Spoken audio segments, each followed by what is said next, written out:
Hey guys, welcome back to another episode of Talk Murder to Me. On the last episode, we talked about the Toolbox Killers, Lawrence Bittaker and Roy Norris. John went into some extremely graphic detail about one of their hitchhiking victims, discussed the MO, and the upbringing of Lawrence Bittaker. Tonight, we are focusing more on the sexual deviancy of this killer duo, especially that of Roy Norris, and a few of the most vile and extreme murders in California history.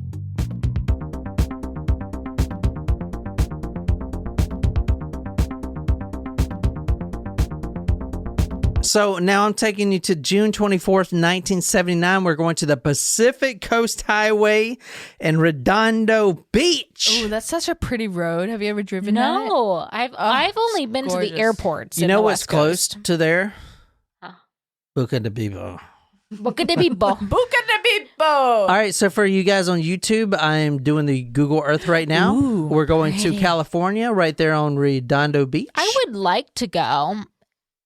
Maybe we should do a tricked out van and go to California. a in the summer. 1977 GMC van like they Yeah, had. exactly. Or like a VW bus.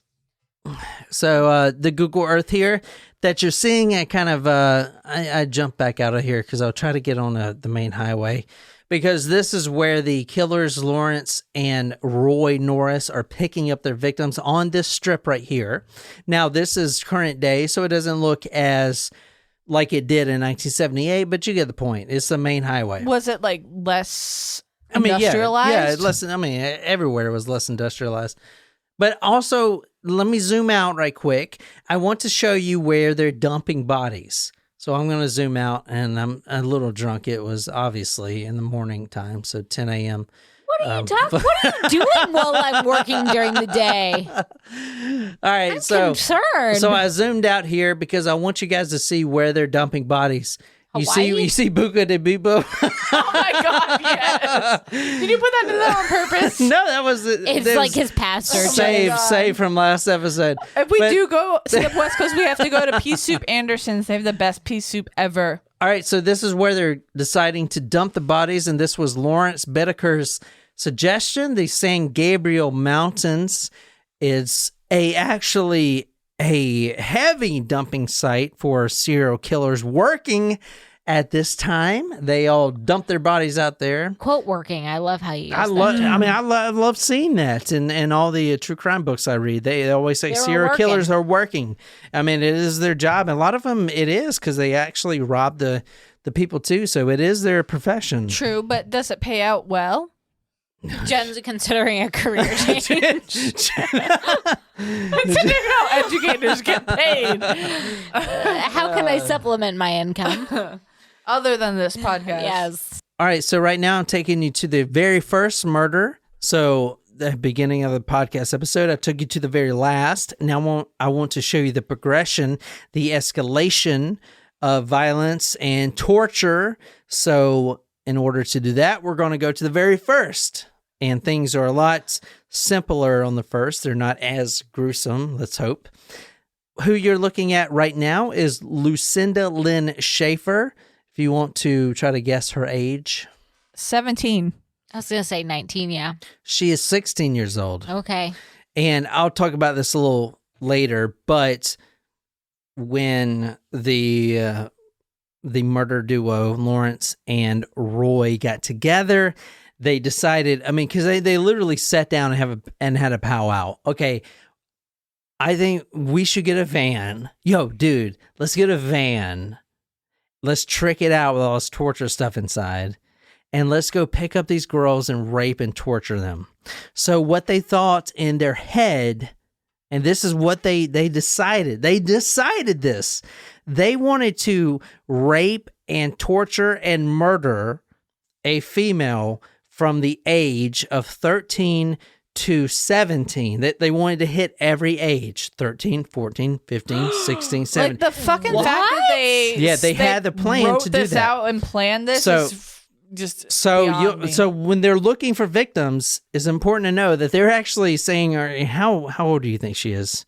You think she's over 18? Because, we're trying to get a 17-year-old here. Would We they don't have a ask- 17-year-old yet. We need a 17-year-old. Would they ask their victims how old they were?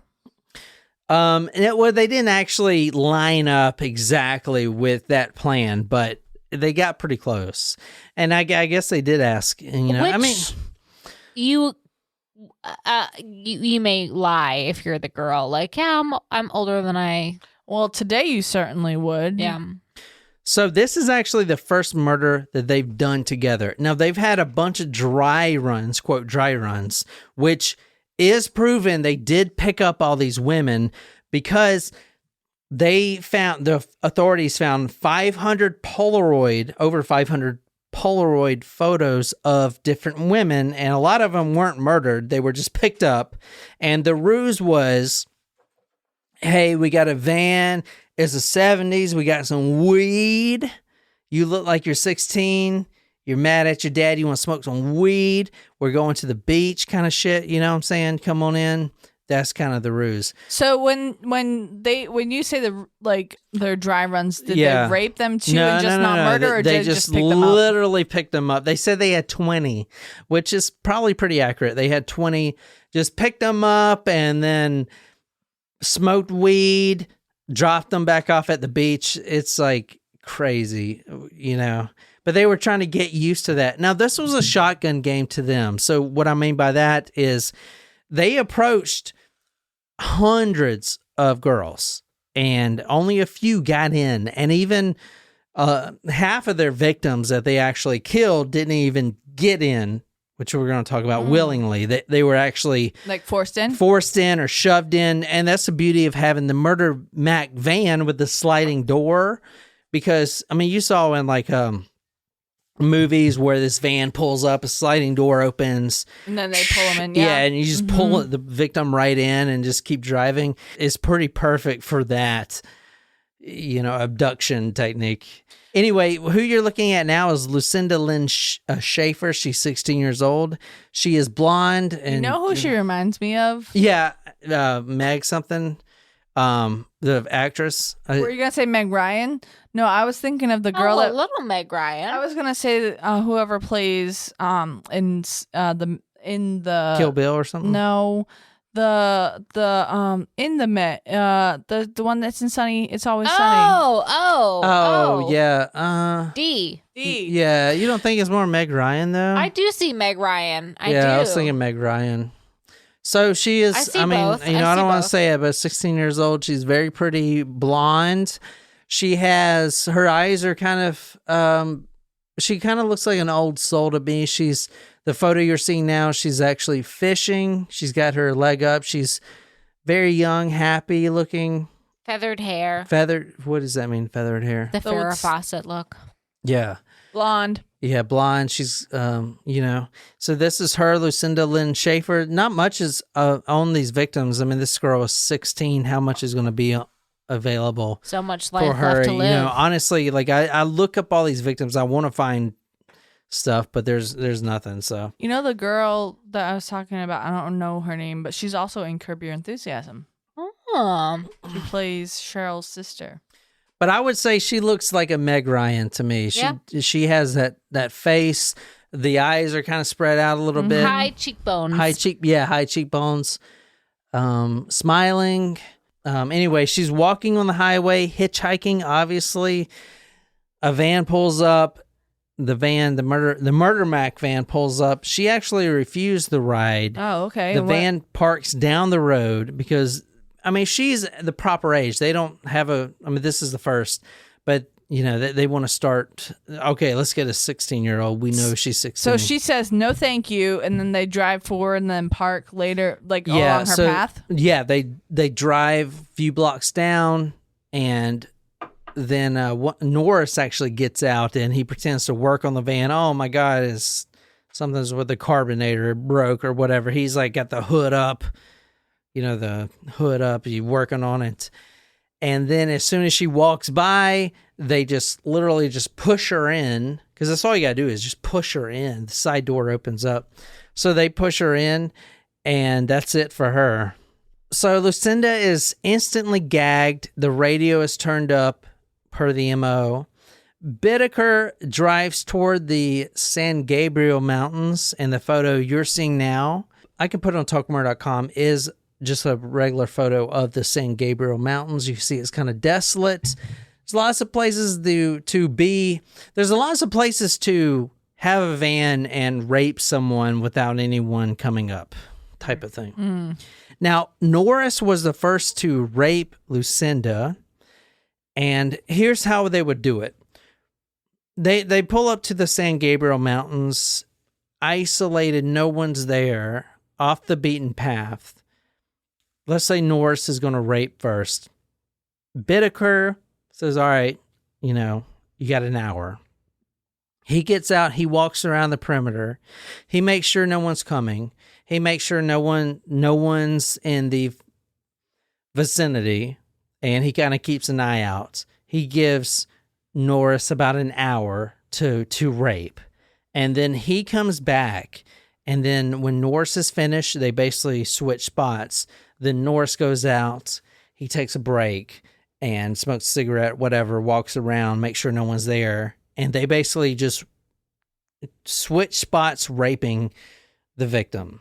I mean, it's fucking crazy. It's disgusting. Yeah, it is fucking disgusting because, I mean, it's crazy to find a story where two people are just so on the same fucking page doing this. It's just kind of ridiculous. It's weird how they found you. How did they find each other? Yeah, I'll tell you in a second here. That's weird. Yeah. I feel like if you obviously this is not a real situation, but you talk to your best friends, it's hey, this is what I'm thinking about doing. Do you feel the same way? And you'd be like, what the fuck is wrong with you? If I told you, Nicole, hey, by the way, I'm having these thoughts about murdering someone and abusing someone. Do it. Let's do it. Yeah. No, that's not something that happens normally, but I would think. Hopefully. All right, so if you want to read this is actually from the same appeal, Bittaker, People versus Bittaker, 1989. There's not much on this case available, unfortunately, but this document kind of describes everything that happened. So if you want to read this. When they arrived at the fire road in the mountains, Norris raped Schaefer while defendant stood lookout. The defendant raped her, then Norris a second time. She asked Norris if the men intended to kill her and asked for time to pray before they did. Norris, however, assured her that she would not be killed. That was a lie. So as Bittaker, as they get back and decide to kill her, Bittaker holds down Lucinda. Norris actually tries to strangle her, but he couldn't do it. He's too weak. Remember, this is the first murder. He's too weak to strangle her, not with a coat hanger, with his hands. He's like, it's not working. They've never killed anyone. Right. Neither one of them has ever killed anyone. So this is the test. Okay, and it's fucked up because she said, okay, I know you're going to kill me.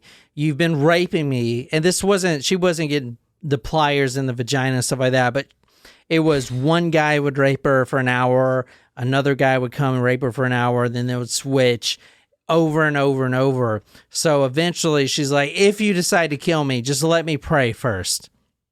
Because actually, I forgot to mention this. She was actually coming home from a Bible meeting, which is, things happen to the best people type of thing. But she was coming home from a Bible meeting when she got... and that's actually why she refused to ride to begin with, because they did offer her marijuana, and she's like, well, I'm a Christian. I don't do that.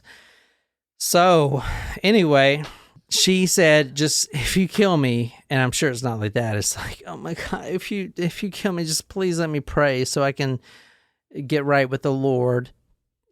They said, and they agreed, okay, yeah, we'll let you pray. Obviously they didn't. Bittaker holds down Lucinda. Norris tries to strangle her. He's never killed anyone in his life. He's choking her. She's not dying because he's too weak to do it. Bittaker actually tried as well to strangle her. He couldn't do it either. Then that's when they got the coat hanger. And then the coat hanger now is going to be the MO. Mm-hmm. They had a coat hanger just in their van. They're like, hey, try this. Put it around her neck and twist it. That's basically what they did. Like Jen said, they take the bottom, pull it out, put it over their neck and start twisting with pliers till it gets tight. and then eventually it cuts off the air circulation there. And then they basically just tossed her right down the embankment there, like it was nothing, just straight down.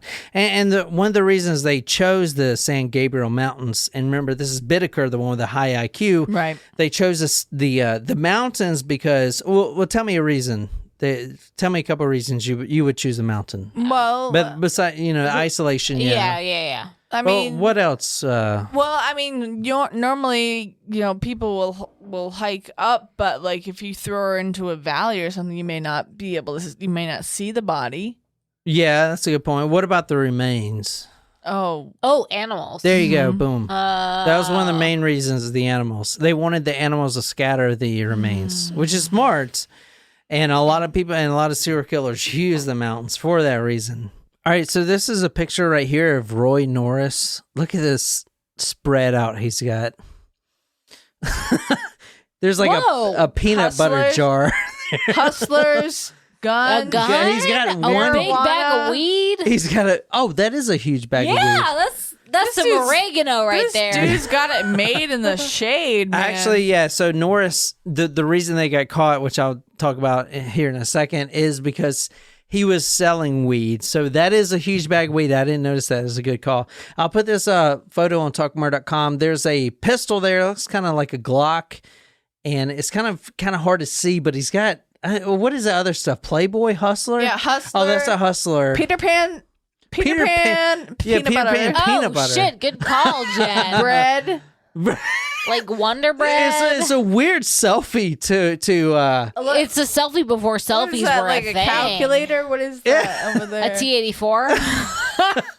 He's such a weird fucking, and he's smiling, and he's got This is my middle school picture. he's No, got a totally. blue shirt on, and It doesn't look like he's wearing any pants either. It's blurred. oh my God, Jen, I think you're right. yeah, I think That is a he's thigh. naked. That is a thigh. It's really weird. Jen, I think you're right. He's wearing a onesie or he's not wearing pants. Like He's not wearing pants, Jen. So yeah, He's it's not wearing it's pants. really weird. I mean, why would you take? I mean, who is he trying? Who's his audience here? Who's his target audience? I don't know. What is He's this got- picture from? He's got a huge bag of weed, which I am fucking jealous. I'm trying to look closer into the picture, honestly. I'm trying to look closer at his balls. junk? The blur, his pubis? And he's making this weird fist. Go to talkmore.com and see this. This is very interesting for sure. Anyway, Roy Norris, born February 5th, 1948. Both the mother and father not only did not want to be married, but they didn't want a kid. Oh. And at this time, 1948, if It's a you're going to baby have boomer. a kid, you better be married. Right. Type of thing. Yeah. So they had to get married. But the thing is, they told him repeatedly that they did not want him. That's terrible. Yeah. It's hard. So he was placed in foster care, and he would go back and forth between the parents and the foster care, several families, including one Hispanic family, and this is really important, that sexually abused him and physically abused him, which makes sense because he is the deviant. He's a sexual deviant. You This is know Roy what? Norris. He's a deviant. And that's terrible. The fact that there are people in the foster system that only abuse, like they are only there for malintent. Like I'm sure it's still a problem today. Maybe not as big as it was, but like you want to give a kid a home and then you like abuse that. I just don't. Yeah. It's terrible. Well, so what I saw in this case is, and I guess it's kind of like this today, maybe, if you're a foster home, you get paid by the state per child. You do. So you basically just hoard them in there, and then the father or the man of the house is probably maybe a drunk, and he's just sexually abusing them, type of thing. But here's the thing: you should be using those funds to pay for the child. No, I get it, but I mean, people aren't like you. I mean, people are shitty. And he unfortunately got involved in a shitty foster home and a Hispanic foster home, which is he'll have a hatred for Hispanic people Really? throughout his... Because he was abused there? Yeah, exactly. Huh. So, February 5th, 1948, he was born. His immediately placed in foster care, abused, as I said, by a Hispanic family, back and forth between the foster home and parents' home. He actually had no food or no clothes whatsoever. He was extremely mistreated and sexually abused multiple times. By 16, this is 1964, when he was 16, he was accused by an older woman of attempted rape. Because that's what he what grew up with, type of thing. He thought that was acceptable. Yeah. So this woman apparently, from what I saw, was 20 something. He was in her presence. She accused him of rape. He tried to avoid getting the beating from his father because, remember, he's back and forth between foster and his real parents. He steals his father's truck, drives to the Rocky Mountains, and he attempts to kill himself. And this is crazy. We've only discussed this one time, but he actually tries to kill himself by injecting air into his arteries. Oh. So Ivo Pope there. Yeah. Mm-hmm. Yeah. So he tried to kill himself with injecting air straight into his veins. Interesting way for a suicide, I feel like. Yeah, you don't so- hear about that Yeah, I as know, a right? method Crazy, of killing yeah. yourself. I mean, it's definitely a way Probably to get away effective. with murder, Yeah. but Yeah. So very effective for murder if you're, in the market. So he was arrested by police. He actually joined the Navy when he was 17 as an electrician. Now, he wasn't a high IQ. This is the kind of more low IQ of the two, but the more sexually active one. He joins the Navy as an electrician. He was stationed in San Diego, the whale's vagina. I was gonna say, He was I deployed. fucking love that movie. Can we watch that movie later? Absolutely. He was deployed to Vietnam, but he never saw combat. He was only there for 4 months.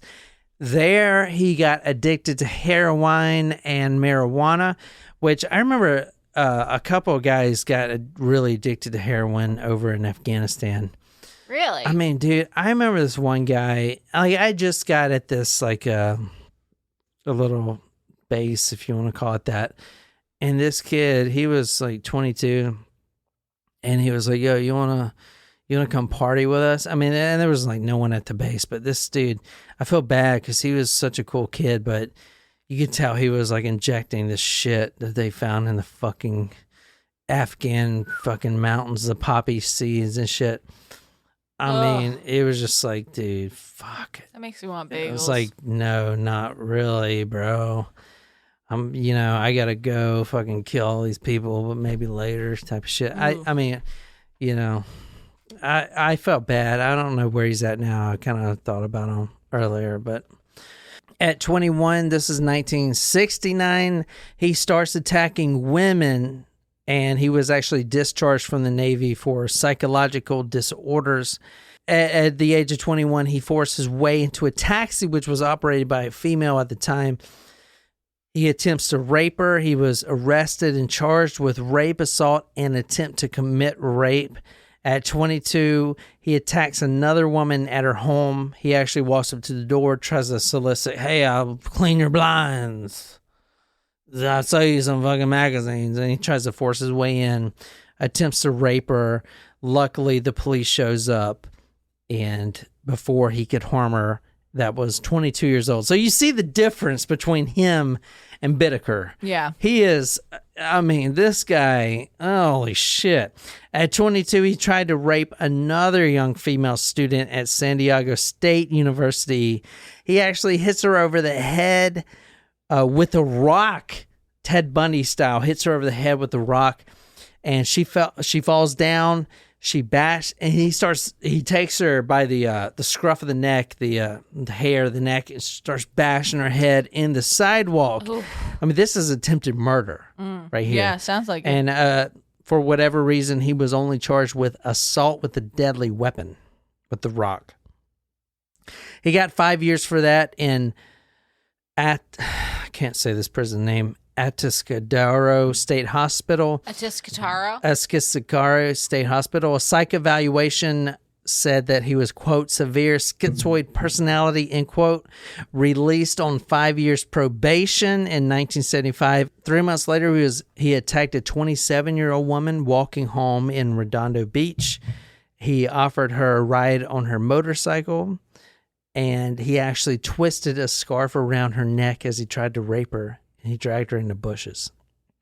He was sent to California Men's Colony, where he met Bittaker at California Men's Colony. A little bit about the couple here. You have a sex offender. You have Roy Norris, who is a sex offender, who is a target. And then you have Bittaker, Lawrence Bittaker, which is not a sex offender. But for some reason, they click. Maybe they're talking and they have some things in common.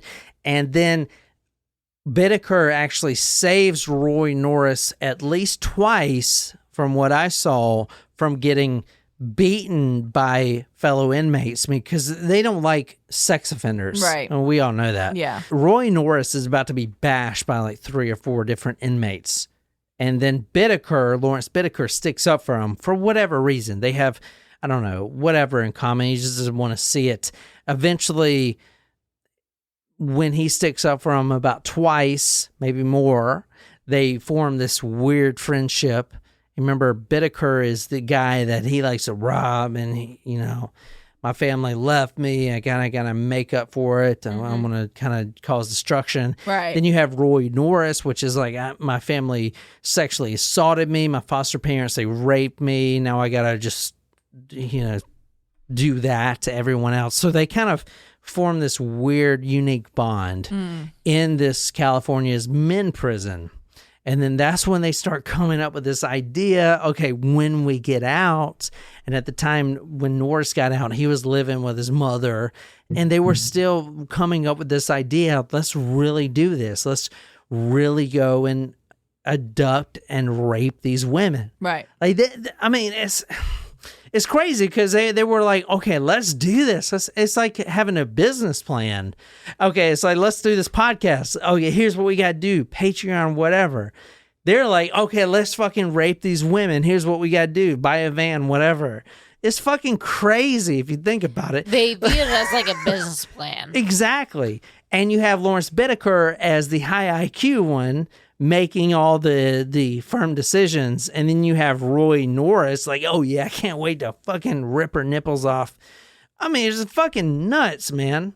So who you're looking at now is Lawrence Bittaker and Roy Norris side by side. He really does look like Tony Wonder. So Bittaker was the one with the highest IQ, and a little bit about the MO. They decided the San Gabriel Mountains is the best place to dump the bodies. They would actually pick up the majority of their hitchhikers from the Redondo Beach in California. They claim to have up to 20 dry runs, which is probably accurate, of the 500 plus Polaroids they found. Some of the victims, I wouldn't say victims, obviously they made it out okay, but they have never been identified. Why wouldn't you call them victims?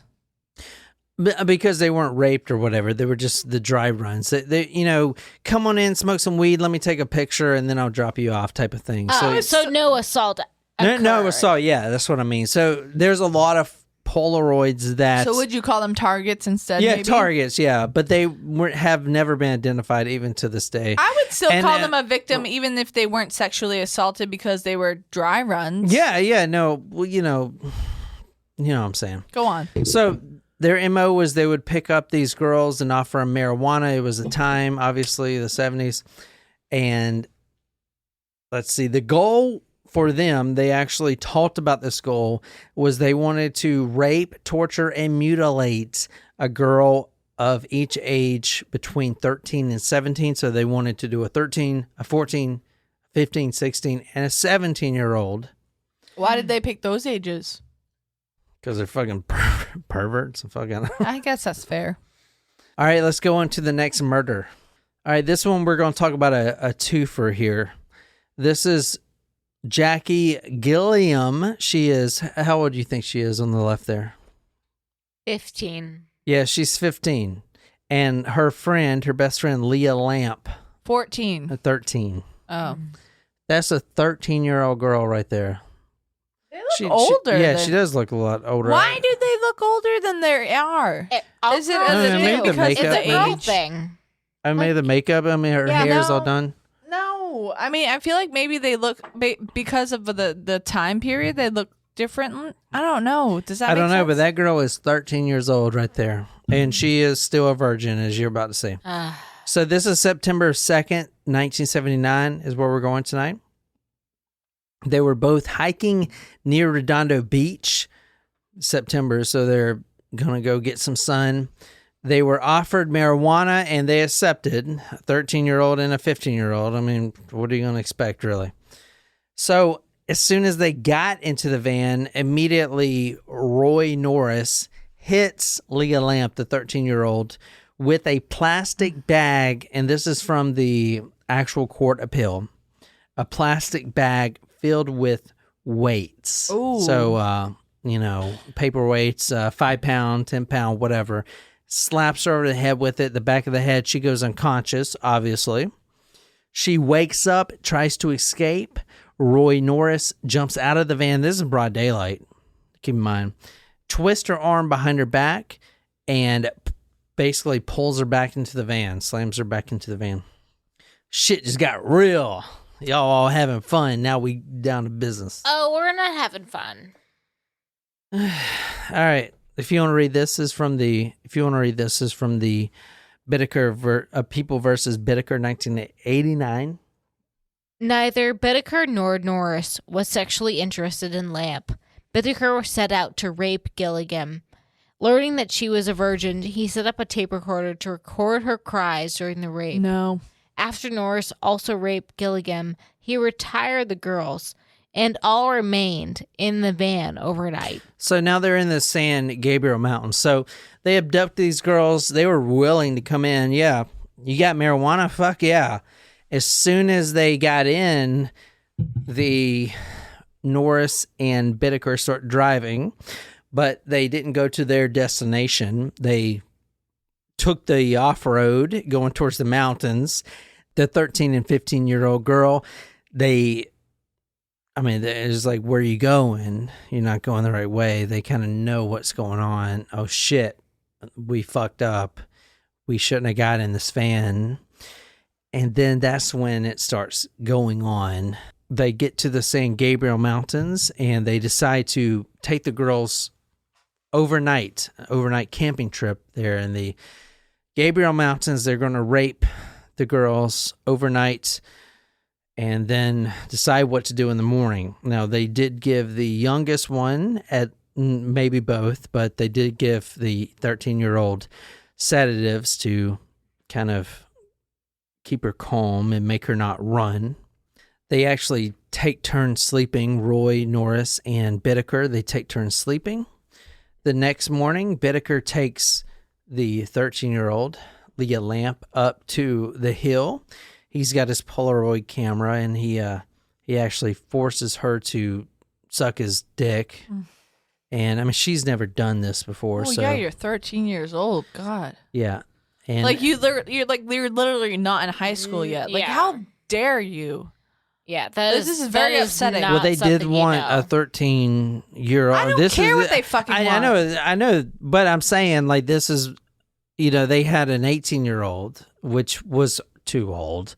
But now they have a 13 and a 15, so now they need a 14 and a 16. You know what they need? They need to be in fucking prison.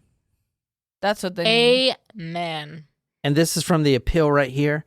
Quote, upon returning, Bittaker arranged for Norris to take a series of photographs of him with Gilliam, the 15-year-old, beginning with them clothes on, then nude, then during intercourse and oral copulation, end quote.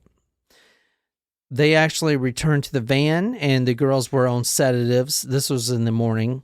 They go to get some fast food. They return to the same place in San Gabriel Mountains. They assure the girls that everything's going to be fine and they're going to be set free. And then Bittaker takes Jackie Gilliam, the 15-year-old, outside of the van. He also brings with him a new tool that we haven't talked about yet from the from the toolbox an ice pick. Oh. And if you want to read this. Defendant then took Gilliam out of the van and killed her, first thrusting an ice pick through her ear into her brain, then choking her. Oh, no. So the 15-year-old, she was promised that she would live. He takes her out. The 13-year-old's still inside the van on sedatives. He immediately takes an ice pick, what you're seeing now, the ice pick there, forces it, shoves it inside of her brain, and she's not dead yet. I mean, obviously, her entire neural functions are completely fucked, but she's not dead. She's a vegetable, probably. He starts choking her with the ice pick inside of her ear until she is dead. So, if you want to read this. Bittaker returned to the van, aroused Lamp, who had been forced to take tranquilizers to keep her quiet, and as she stepped out of the van, struck her with the sledgehammer.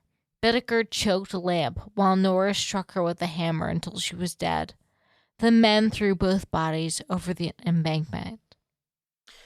Now, when they found the corpses, the skeletal remains, the ice pick was still, and this is from the appeal, quote, embedded.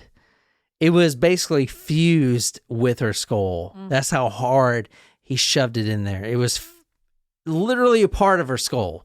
You try to pull the ice pick out, the whole skull breaks apart. So not only that, the 13-year-old, she was hit with the sledgehammer. Her skull actually had several dents. So if you think of your skull, it's this bone mass. It's one of the hardest bones. Yeah, think of it just dented. Like maybe you get hit with a, I don't know, like a big old wrecking ball or something, just dents your skull. There were dents in her skull from getting hit with a sledgehammer. The remains of them were discovered on February 9th, 1980.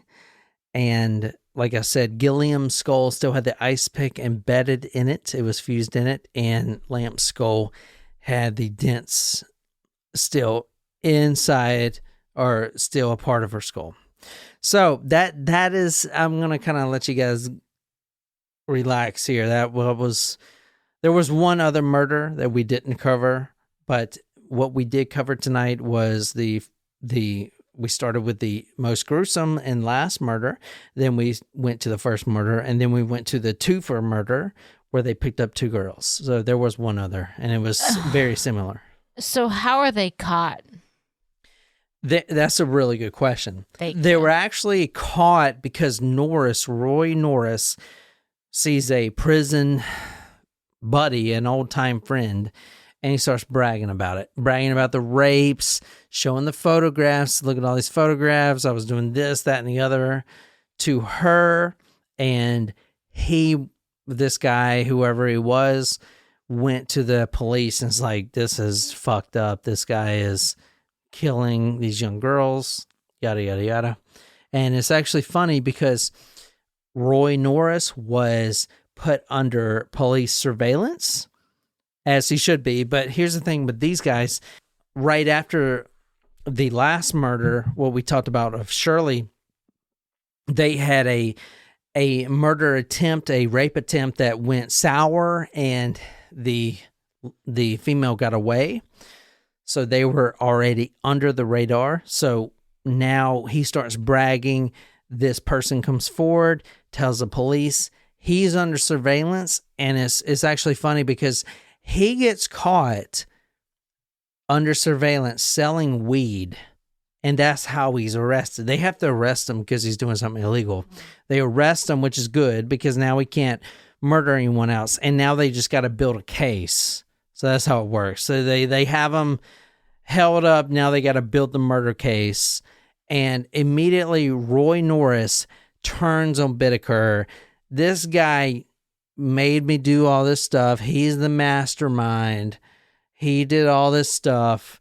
I was just a pawn. I'm the dumb guy. he wanted to do all this stuff. You know, he was the leader type of stuff. So they didn't have any camaraderie as far as friendship. I mean, really weren't friends that long to begin with. You know, only a couple of years.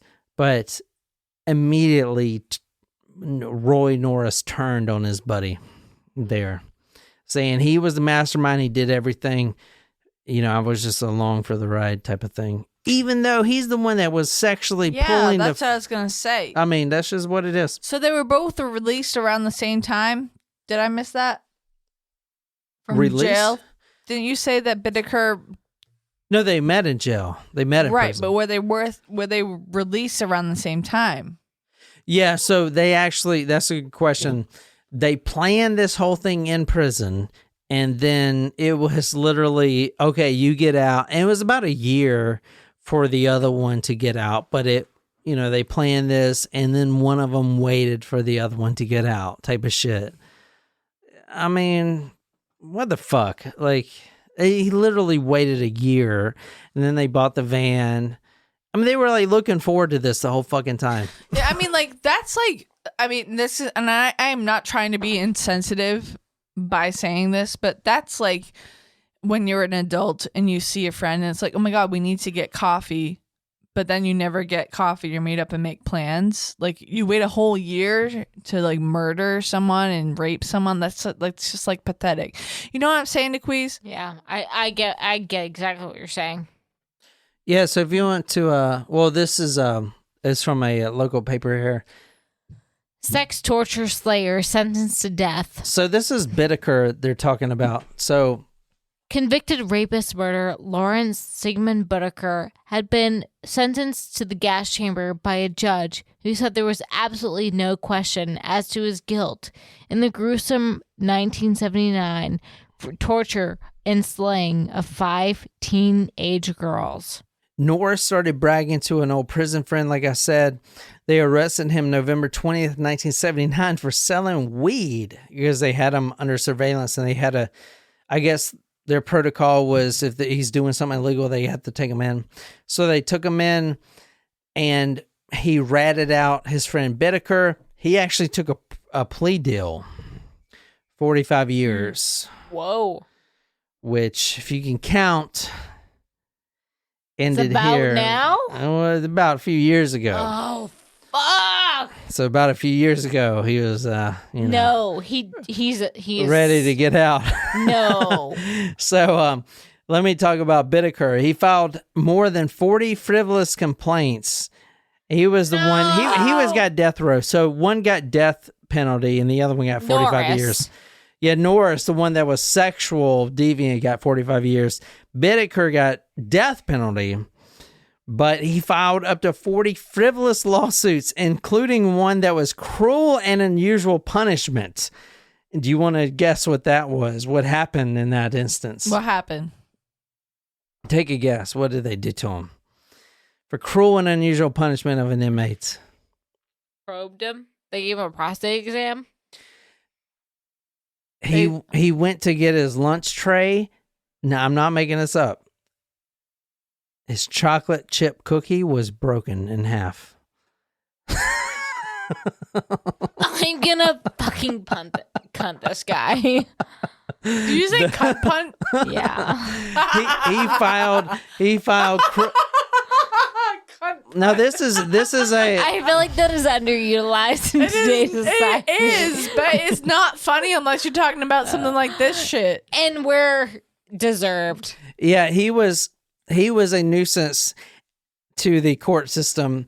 He filed a cruel and unusual punishment lawsuit. That's like a Tolstoy statement. Because his cookie... Legitimately, crime and punishment. Leo fucking Tolstoy. His cookie was broken, which I'd be fucking pissed. Oh, yeah. Oh my cookie is broken. Next time we record, I need to bring you guys those twisted sugar cookies. They're so here's how they do it, man. So here's how they do it. If you're on death row, you file all these complaints, to kind of prolong your wait to death. Mm-hmm. Anyway, eventually he got, which I've never heard this before. He was deemed of, excuse me if I'm pronouncing this wrong, but of vexatious Vextasius. Let me spell it: Vexatious, litigant. Vextius, litigant. He was labeled that, if you will, in 1993. So and what that means is if a defendant, someone on death row, Bittaker, for example, files all these frivolous lawsuits, for instance, my cookie is broken, unusual punishment type of shit. Once they hit the 40th kind of bullshit filing, they are pronounced a vestigious litigant, and every appeal that they pursue from this point has to be approved by a judge before it is even allowed to hit the system. Does that make sense? Yeah. So after this, obviously the judge was like, no, go fuck yourself. Just wait to die type of shit. So he was a nuisance, if you will, which was kind of good because that's how we got a lot of the public release, story that we told tonight type of thing. But anyway, he actually died on death row in December 13th, 2019. He was 79. He died on death row fucking 2 years ago. Fucking Norris was sentenced 45 years. He was actually up for parole a couple years ago. Was it approved? He died of natural causes on February 24th, 2020. Natural causes. Basically, they fucking killed him. I mean, what the fuck? He was about to get out. He was about to get out last year. Wait, I'm confused. He was about to get out, but he was... Yeah, because he got sentenced to 45 years and that shit was up. So the 45th year was coming up and he died. He's of saying. natural causes. He died. He died. Okay. Which I'm totally cool with. Oh. That's all it said was natural causes. That's all I could find. Natural causes. Well. Fucking AKA fucking beating the pulp. Oh, shit. Anyway, here's these fucking assholes in prison. Look at these shitheads. Holy. So, man, luckily, they literally, I mean, Bittaker died in 2019 awaiting death penalty. I mean, 2019, motherfucker, they did this shit in 78 before I was fucking born. This shit was 40 fucking years ago. It's a long and slow process. Yeah, but what the fuck, 40 years? What the fuck? The other guy had 45 years in prison, and he died the year he was going to get out of natural causes. What the fuck? Come on, man. Is this fucking crazy? I'm drunk. Shit. Yes. Well, good riddance. I'm glad that they have both passed over the Rainbow Bridge. Both of them, right?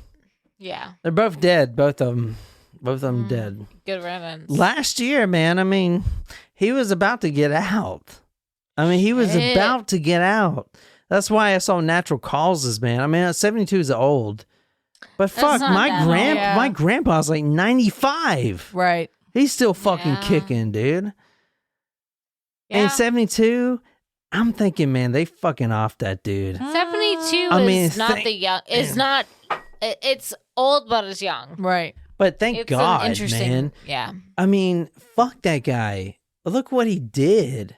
And he took a plea deal. You understand? Like, he basically, they were both involved 100%. They both planned this, everything. He just said that, oh no, Bittaker made me do this.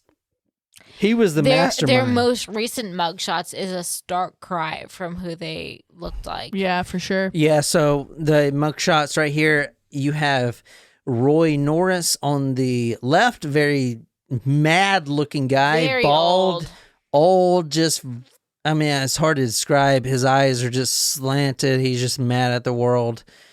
That date that photo was taken was 06, 2018. So what, June, April. 5th, June 5th, Yeah, 2018. June 5th, 2018. And then Bittaker on the right there, about the same.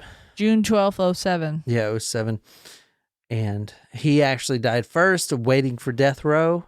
Roy Norris died last fucking year, thank God, from natural causes. I mean, if Quote, you want to unquote. dive into that, go ahead. I mean, I didn't. Natural causes seems great to me. It's better than him getting out. Fuck. You know? So that's the fucking Toolbox Killers. Wow.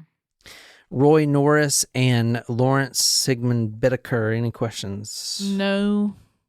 Very violent people. Good riddance. Yes. So anyway, that is Talk Murder to Me episode 222. And I hope you guys enjoyed it. Go to talkmurder.com to see the blog post. If you enjoy this episode and you want to become our patron, go to talkmurder.com/join. You'll be transferred over to patreon.com, and you can join our membership. And we do private videos for you guys. Our last one was the Death Row Granny, and we do Ask Me Anything types of videos and stuff like that, and exclusive content. So that is tonight's story, and my name is John, and I'm here with Jen and Nicole. Until next time, good night, you lovely, lovely people.